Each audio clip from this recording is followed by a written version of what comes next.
শীতের দুপুরে বা রাতে যদি থাকে এরকম ঝাল ঝাল ডিম কষা তাহলে আর কি লাগে। প্রথমে ডিম আর আলুগুলোকে আমি নুন দিয়ে সিদ্ধ করে রেখেছি। এবার তেলের মধ্যে হলুদ দিয়ে এগুলোকে ভেজে নেব। এবার দিয়ে দেবো ওই তেলের মধ্যে পরিমাণ মতো সাদা জিরে, তেজপাতা। ফোড়নটা হয়ে গেলে এবার দেবো পেঁয়াজ। পেঁয়াজটা ভেজে নিয়ে এবার দিয়ে দেবো আদা, রসুন, টমেটো পেস্ট। এবার পেস্টটাকে দিয়ে ভালো করে একটু কষিয়ে নেব। দিয়ে দেবো অল্প চিনি, দিয়ে একটু নেড়ে চেড়ে এখানে দিয়ে দেবো কিছুটা কড়াইশুঁটি আর আগে থেকে মশলা রেখে দিয়েছি জলে গুলে, হলুদের গুঁড়ো, জিরের গুঁড়ো, ধনের গুঁড়ো, লঙ্কার গুঁড়ো, গরম মশলার গুঁড়ো। এবার মশলাটাকে দিয়ে ভালো করে কষিয়ে নেব। কষানোর পরে ডিম আলুটাকেও দিয়ে দেব। দিয়ে এবার কষিয়ে নিয়ে দিয়ে দেব পরিমাণ মতো জল। এখানে জলটা দিয়ে মিনিট 3 ফুটিয়ে নেব।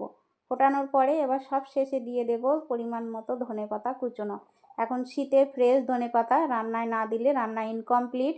এবার আমি দুপুরের লাঞ্চ রেডি করে নিয়েছি। দেখো আছে ভাত, একটা নিরামিষ তরকারি আর ডিম কষা।